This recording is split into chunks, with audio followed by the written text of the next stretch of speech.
The field test that I'll be discussing is the partial curl-up test. The partial curl-up test evaluates the participant's abdominal muscle endurance. The equipment that is needed for this test is a ruler, masking tape, curl-up cadence, and a mat. The personnel that usually should be present during this type of testing is a person watching for technique and a person recording the stats from the curl-up test. A sport-specific warm-up or some sort of jogging dynamic warm-up should occur before the test begins to make sure the participant is properly warmed up for the curl-up test. So we're going to go through the protocol that it looks like to do the curl-up test.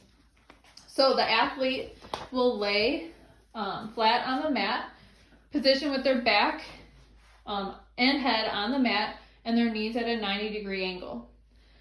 The athlete's arms will be on the floor on the side of their body.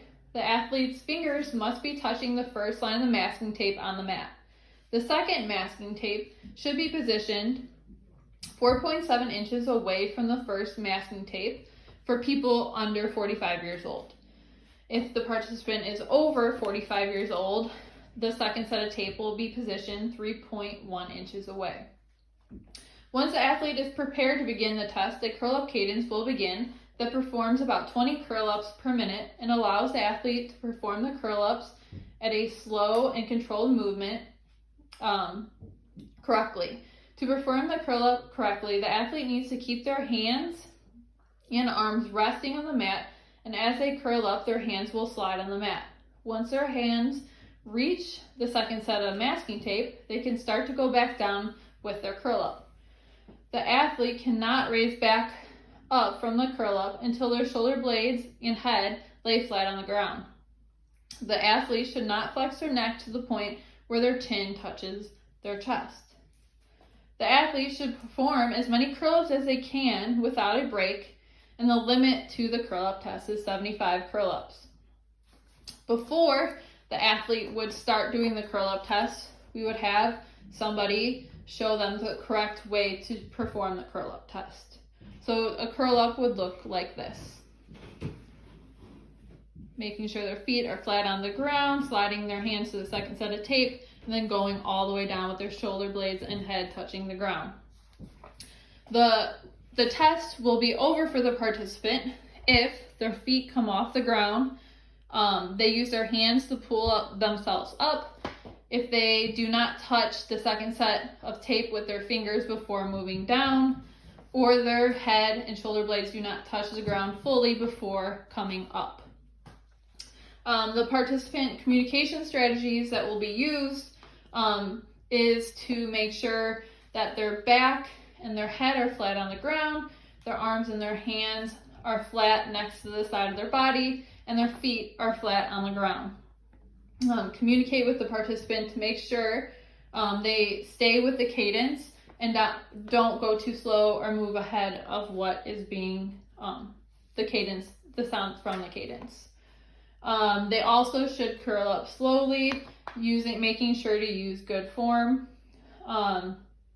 Also, like previously stated, make sure to reinforce the fact if their feet come off the ground, if their fingers do not touch the second set of tape on the way up, or if their shoulder blades or head does not touch the ground when they are down, then the test will be over, as well as if they use their hands to pull themselves up for the curl up. Also, it's important to mention that there's only 75 curl ups that can be completed so that the participant knows before going into the test. Okay, so this is what it would look like, just 5 curl-ups following along with the curl-up cadence. We'll begin the curl-ups now. Ready? Begin. Up, down, 1, up, down, 2, up, down, 3, up, down, 4, up, down, 5, up. Okay, that is what it looks like for 5 curl-ups. Obviously, the participant will keep going until they get tired or break the rules that were listed previously. Why and when should this test be administered? Why? To test the participants' abdominal muscle endurance. Also to understand if the training program that was prescribed for a participant was adequate to meet their abdominal muscular strength or endurance needs. When it should be administered, if there is a training program occurring, there would be a test before the training program, and then there would be a test right after to measure the improvement or lack of improvement of the athlete.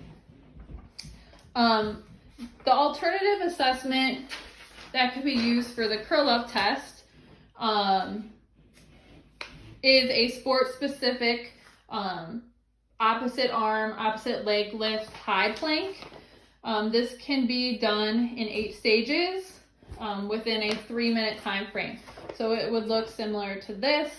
The athlete is trying to keep their back flat and raising their opposite arm and opposite leg. For the curl up test, the validity and reliability of the test depends on the person making sure they follow along with the protocols that were listed and making sure to follow them step by step. The curl up test would not be reliable or valid if there was no warm up previous to the test. If the athlete performed some sort of exercise or sport before the test because they were tired from it, or if anything changed from the beginning to the end of the test. So the test that happened before the training program and the test that happened after. That can consist of temperature of the environment, the surface that the test was administered on, the hydration and glycogen storage levels of the athlete. All could change the reliability and the validity of the test. Thank you.